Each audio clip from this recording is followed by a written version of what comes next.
If I'm being effective in my intimacy with my mate, with my wife, then I'm also being very mindful that what I'm saying is about creating connection. So a lot of times couples will spend time together, and as soon as they go on a date or as soon as they say we're going out, they get in the car and they begin to talk about the problem. And they begin to focus on the issues, and all of a sudden the conversation that should be quality intimate time becomes just dialogue, just talking, just not realizing their mouth is loaded with distractions that tear at intimacy. So they're talking about, who they don't like on the job or what someone said, and that time has to be carved out the way you would carve out time in prayer with God.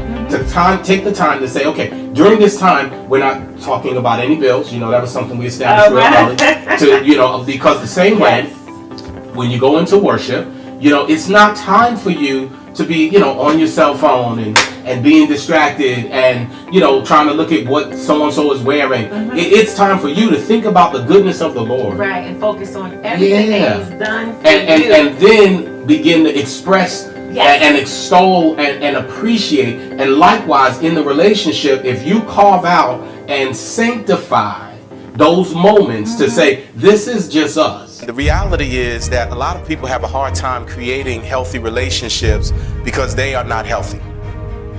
So whether they are not emotionally healthy, or whether they are not spiritually healthy, or whether they are not psychologically healthy. So we wanted to talk about, because a lot of times people in relationships start to look at the other person, and they start looking at each other and they start trying to figure out what's your deal. Why can't you get yourself together? Y'all don't know what I'm talking about? It's like you start figuring, you fixate on the other person in the relationship, and you begin to start to struggle with the things that they are not doing that you prefer, or the things that they're not doing that you agree with, or the things they're just not doing in the way you would function. And what we really wanted to share and get everyone's heart elevated to is where you stop looking at the spouse or the circles, those on your circle, and begin to look at yourself.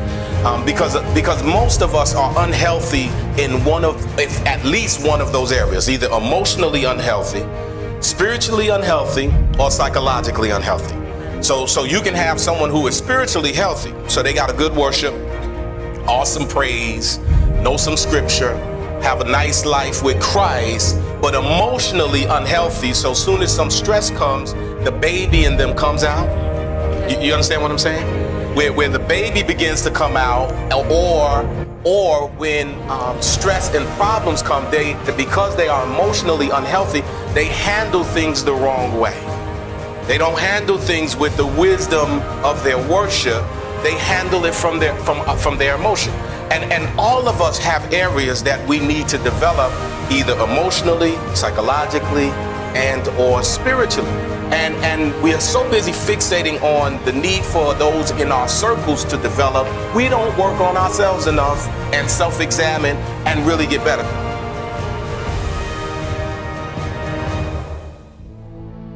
So talk to that person out there today who is in the dark and they don't see a way out. And maybe the husband is not as optimistic and positive as you are, and they're both stuck in the dark. What would you say to that person? First, they need to get that book. Okay. Love and Happiness. And that's one key. And really try to speak with the individual you love and work backwards. You know, one of the things I do when couples are in distress is I get them to start seeing vision. So one of the first things I do is to say, okay, do you want your marriage to work? And usually they say yes. I've had a few times where one says no or one says I don't know. And when they both say I do, then I say this: if you plan to be a doctor, then you cannot start hating biology. You're going to have to start liking the things that require the end result, which is to be a medical doctor. Right. So if you want your marriage to be happy, now we have to start working on what the things that take the air out of the relationship. And sometimes I'll say, set those apart, sanctify them. Right. You know, don't talk about nothing taboo when you go on a date. No Don't talk bills, about no any kids. of your triggers. Oh, that's good. Nothing. That's good. Leave the triggers Yeah. off the table. Right. Anything I call minefields Yeah. that And you just- step on unknowingly that rediscover blows up. why you love that person in That's the first right. place. Give yourself Absolutely. some positive. Yeah, and I'll give absolutely. you this before I just end. One of the things I try to tell them, it's like credit. If you've got bad credit, it doesn't go away. Right. You have to start developing positive credit lines. That's right. To make your score develop. It doesn't mean the bad went away. So you now need to do some positive things together That's to good. just kind of feel like, okay, we'll be okay. Want your relationship to go from bad to good to great, or great to greater? Get our Finding Each Other's Frequency Relationship Masterclass. Our online course covers secrets to creating your happily ever after, with proven tools, tactics, techniques that'll make your relationship better within 30 days. After over 20 years of counsel and relationship coaching, Doctors Vandy and Barbara Coulter have put together the keys to improve communication, intimacy, alleviate resentment, anger, and most importantly, win. You can do our online 3-step course in the privacy of your own home or on your smart device with that special someone and become an unofficial relationship expert. You deserve to be happy, so you owe it to yourself, your mate, your children, and your relationship. Log on to loveandhappiness.tv today for more information. Remember, no one gets their happily ever after. They create their happily ever after. Create yours today.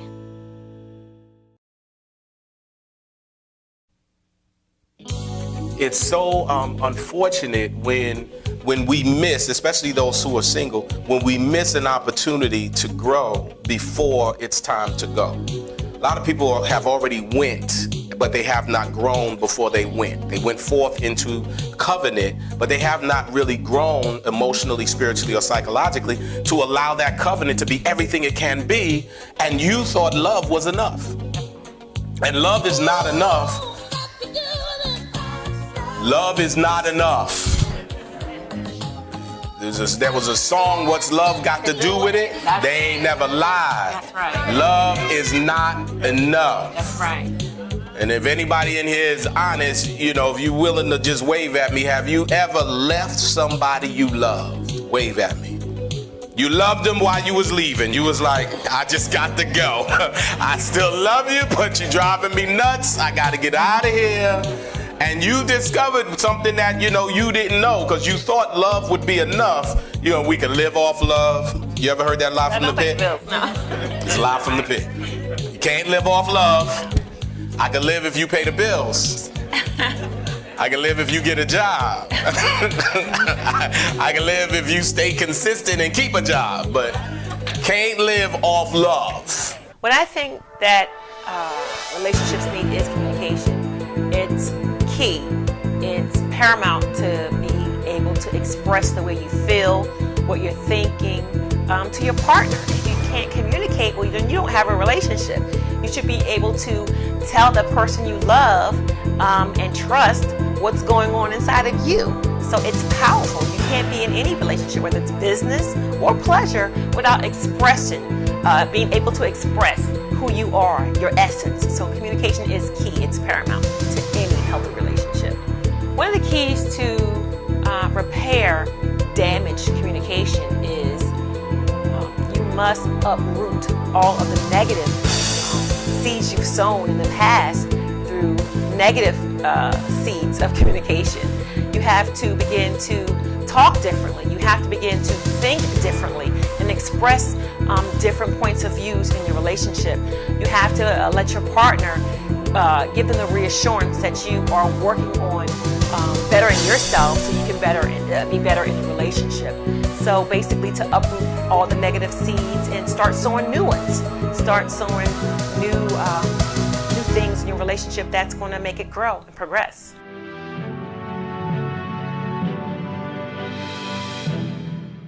Audio Jungle.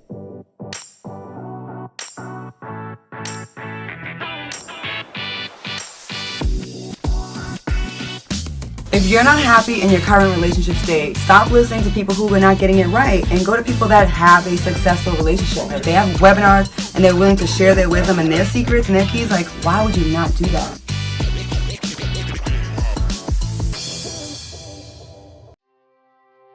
It becomes the same thing in intimacy, where you have to learn how to anchor yourself in each other.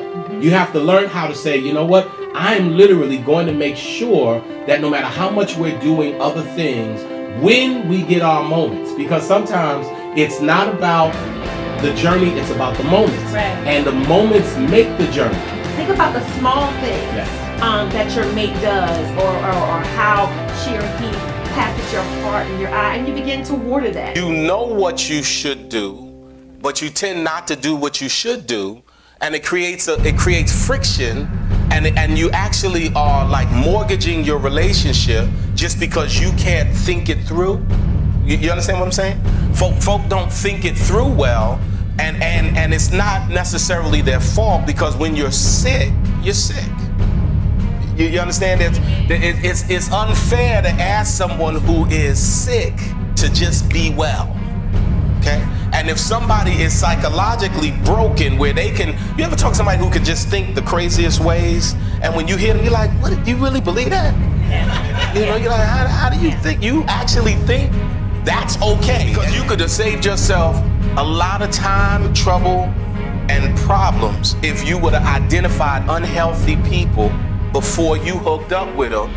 And then if you hooked up with them, they started making you unhealthy. That's right. And if you know, y'all can sit here and look sanctified like y'all never did nothing, but there have been things you have done only because you hooked up with unhealthy thinkers, or unhealthy spiritual folk, or people who were emotionally damaged. You understand? Where you quiet, they screaming, now 5 months later you a screamer. That's right. Come on, talk to me. Right? You know, you hook up with them, you a giver, they so cheap, 6 months later, you like, I ain't giving nothing. Or you think they're from God. Right? You change Or up. you think they're from God and they're not. What I'm trying to convey is the necessity that you learn to take people's temperature and see if they're sick before you get in covenant with them. That's right. Because if you got a contagious disease, you need to be isolated, and you don't need to be around somebody with some problems. But because we're talking about dynamics that don't show themselves physically, a lot of times you look at the package and you get so hung up on the package. Now real talk, because we said we're gonna talk real talk, so you ain't gotta tell your business, but just when I say it, just say I understand.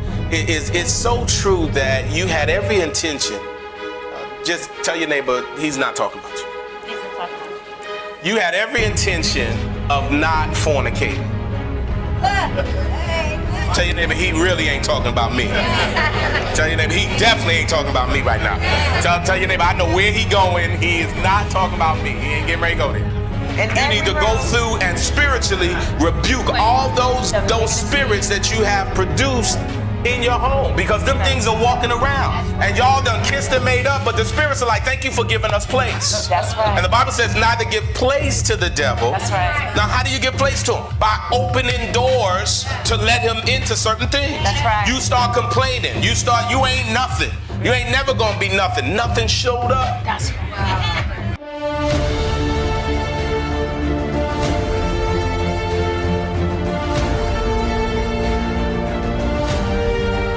I want to focus in this segment the kingdom laws of relationship. All of us in this room have some family who was divorced. All of us. I'm being presumptuous. Or maybe even you yourself is a victim of divorce. So our relationships are really not isolated. They affect everybody. And when a person goes through a relationship problem, it's not a private issue. It's a family affair. Our relationships must manifest the laws and the lifestyle of our kingdom. In the kingdom of God, there's no divorce. But to help us understand what God really wants in our marriages, our kingdom marriages, we're going to be talking to a precious couple who have embraced the call to teach the church. So do you feel like even in your marriage, let me get real personal with you, because there is a great chapter on rules of engagement and what happens when your love is under attack, and the enemy would like nothing better than to destroy my marriage and your marriage. Right. What do you do? And have you ever been under attack, your marriage? Absolutely. Many times. Okay. So what do Absolutely. you do when you feel that sort of attack? Well, because you're looking at me, I'll say this. One of the things I did early on is I created rules of engagement. And what that meant is we had to look at it like a basketball, because I'm a big basketball fan. I said, there are certain things that are out of bounds. And we have to both buy in on the front end. Yes. Because in the live moment, so in the rules of engagement, for example, I can't talk about her mother. No. My mothers are off. If I say, you sound just like your mother, we are now escalating to... But she had to tell you that at some point, Well, right? she will blow up enough. Yes. She figured it out. Yes, Okay. yes. I will figure it out. So basically what he came up with, we have to set rules. Right. When we're in the intense moment of fellowship, an That's what my argument, wife calls I it. love An it. intense moment of Intense moment of fellowship, because I love words. That's the thing. good. I love it. We don't cross the line. Yeah. You can't talk Can't go about out of bounds. you can't talk about what hurts me and poke jabs. Okay. You don't talk about my mother. You don't talk about that and that. And what's your sensitive area? And so then he told me. Okay. So if either one of us crossed it on purpose, we know then we were just And you can trying call to the foul. be right. Okay. And in the live moment, sometimes in the beginning, it'll be want a like, jab. because it's so hot, and I might say, hey, that's out of bounds. I don't care. You know, another thing. Right. And another thing. And Right. then after we calm down, we say, okay, well, now we got to enforce this Right. and submit to this, because Right. one of the things that I talk about in the book is marriage is an institution. And an institution demands a certain amount of behavior.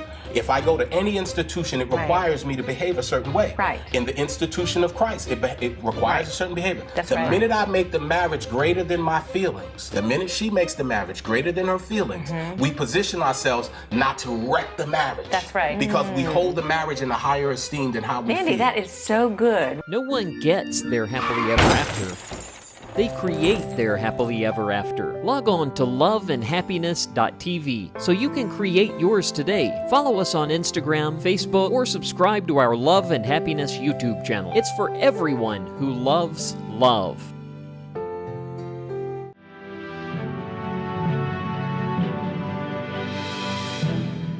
Audio Jungle.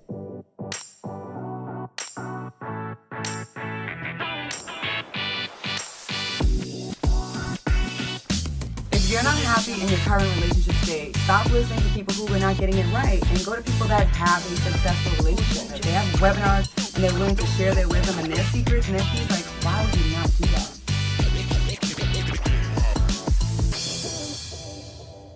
It didn't look like we was coming out. It looked medieval.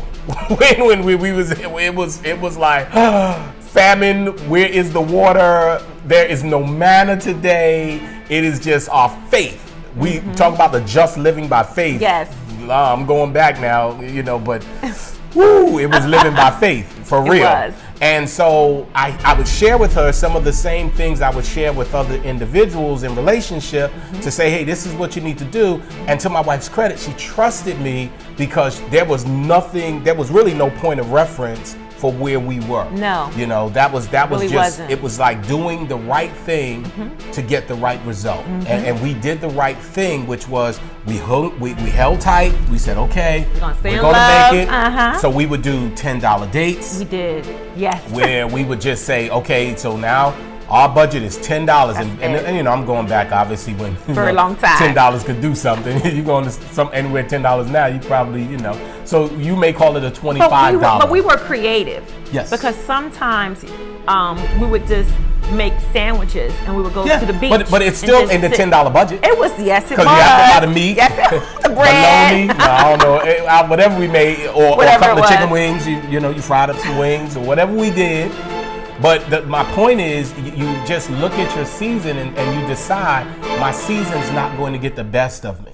You decide what I'm dealing with is not going to, going to destroy the love that we have. Because if you're not careful, apathy will set in, where you just there's no excitement or passion about being in a relationship, or resentment. Oh God, that's big. When women get resentful, it's usually because they're saying, I didn't sign up to be broke. Right. I didn't hook up with you to be in this. And some of you watching understand that when you're in a relationship right now, and it's just not looking like what you signed up for. When you said yes, you didn't say yes to this part. Right. And that is a very difficult place to be when you know, hey, we're in something right now that this isn't supposed to look like this. This isn't supposed to be like this. So what do you do when what you're seeing is not what you know should be the case? That's good. You have to decide within yourself that, you know what, I'm going to keep the main thing, and work backwards from that. So for us, the main thing was, from the very beginning when we got together, I would say, hey, when we're like 100, Yes. we have to still be in love. Holding and I hands. still want to be that couple, even if we were billionaires that are going to a Dunkin' Donut. I don't even like Dunkin' Donuts. No offense, Dunkin' Donuts. I like Krispy Kremes. But all I'm saying is, I would see old people getting Yes. out, walking in. No With a offense, cup of no offense, coffee. seniors who are very With a old. cup- Not yeah. all of them are doing it, but No. it was so sweet. We would see Holding a very, very hands. old, Sharing a 75 years donut, old, right. holding hands, probably holding each other up, walking to Dunkin' Donuts, and we'd Sharing be a like, oh, donut. that's great. It's gonna be us one day. Yeah, we want to be that couple that survived not just the test of time, but the test of love, that our love stood through all of those seasons. So I had that instilled early on, that we had a vision. Another thing in our course, shameless plug, that we teach you how to have not just a vision you articulate, but a vision you can execute through tough times. And we had a vision, and the vision was, hey, we got to be happy, So we got to hold on to each other in the dark when it was dark, and boy, it's just like an infomercial. In our book, Love and Happiness: The Secrets to Creating Winning Relationships, there's a chapter called Don't Die in the Dark, because that was the season we were in. So that was an easy write. That just flowed. I wrote that chapter, and it hurt.